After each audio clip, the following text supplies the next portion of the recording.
Suspend किए गए हैं, एक तो छुट्टी पे थे और एक जो फील्ड ऑफिसर थे। देखिए, मैं यही कहना चाहता हूँ, अभी 2 दिन पहले भी मैंने कहा था, हाथियों की मौत क्यों हुई? लीपापोती की जा रही है वहाँ पर, जितने आसपास रिजोर्ट है। मुझे ऐसी जानकारी मिली कि रिजोर्ट के जो मालिक है, ये लोग नहीं चाहते थे कि वहाँ पे हाथी रहे। और रही कोदू कुटकी खाने से मौत होती, तो वहाँ आदिवासियों के गाय बैल है, बकरी है, वो भी खाते, वो भी मरते। सिर्फ हाथी क्यों मरे?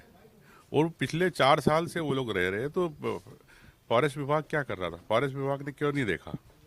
तो ये फॉरेस्ट विभाग के अधिकारियों की जवाबदारी है कि अगर जो वहाँ पर हाथी कर्नाटक से आके रह रहे, झारखंड से आके रह रहे, तो आप क्या कर रहे हैं? तो मेरा मेरा समझना है कि वन समितियों को वापस आपको मजबूत करना पड़ेगा। मुख्यमंत्री जी तो विकास और गणपति जी पे ध्यान नहीं दे रहे हैं। अब वो कौन से भगवान पे ध्यान दे रहे हैं, ये मुख्यमंत्री पता है, क्योंकि मुख्यमंत्री जी मौन है। क्या लगता है कि जो आरोपी में है? अब आप सब जानते हैं कि इस प्रकार से भारतीय जनता पार्टी की बैठकें में जा रही है, किस प्रकार से बयानबाजी कर रही है, तो आप सभी को पता है, मीडिया को। तो यही सब तथ्य है कि जो पार्टी विरोधी गतिविधियों में पूरी तरह लिप्त है।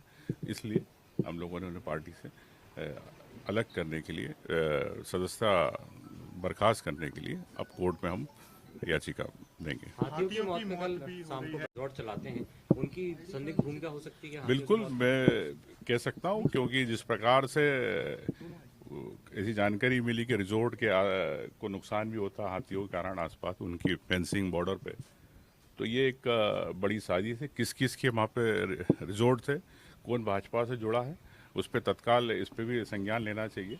उन आदिवासियों दोषी आदिवासियों पे आप आरोप मढ़ के नहीं कर सकते, क्योंकि फिर मैं आपसे कहना चाहता हूँ, कोदी कुटकी सब खाते, उनके जानवर भी खाते, गाय बैल भी खाते।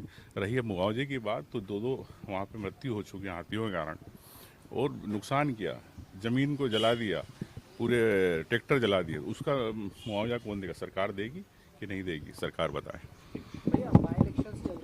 सर, आपने याचिका लगाई थी विधानसभा अध्यक्ष के सामने कि सदस्यता रद्द होना चाहिए। 90 दिन पूरे हो गए, कोई भी सुनवाई नहीं हुई वहाँ पर और नहीं किसी तरीके का कोई फैसला लिया जाए। अब क्या आप लोगों की रणनीति? देखिए, हमने नियम अनुसार समय पे अध्यक्ष जी को दी थी याचिका, लेकिन अध्यक्ष जी के यहाँ से जानकारी आई 90 दिन के बाद कि कागज गुम गए।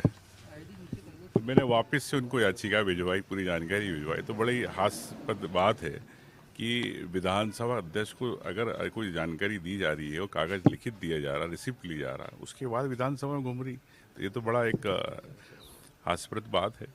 लेकिन मैंने पुनः उस पर पूरी जानकारी अध्यक्ष जी को से अवगत कराया दी, और मेरे को नहीं लगता है कि भारतीय जनता पार्टी इस पर कोई निर्णय लेना चाहती है। तो हम लोग इस पर कोर्ट जा रहे हैं, हाई कोर्ट। क्या क्या तथ्य इकट्ठे किए?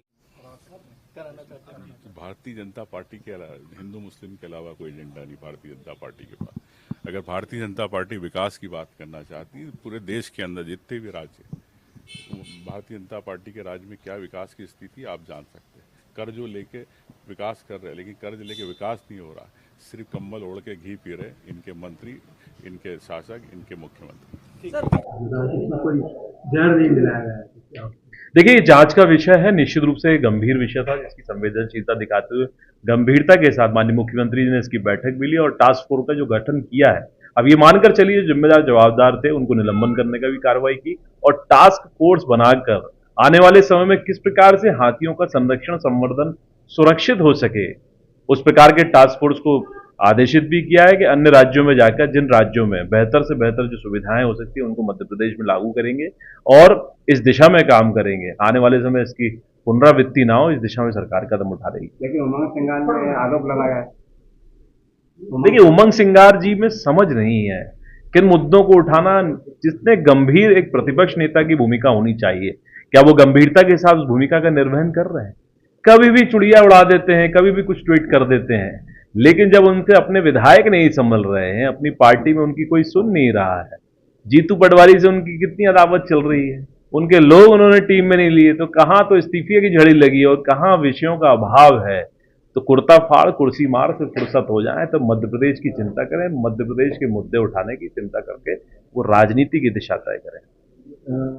आना चाहिए, देखिए उनका अधिकार है, लेकिन कितनी बार जाएंगे, क्योंकि एक के बाद एक विधायक उनकी पार्टी छोड़ रहे हैं, तो विचार विमर्श करना चाहिए। और कहीं ना कहीं ये उमंग सिंगार जी की तो असफलता है, लगातार उनके विधायक छिटक रहे हैं और उनकी भूमिका संदिग्ध नजर आ रही है।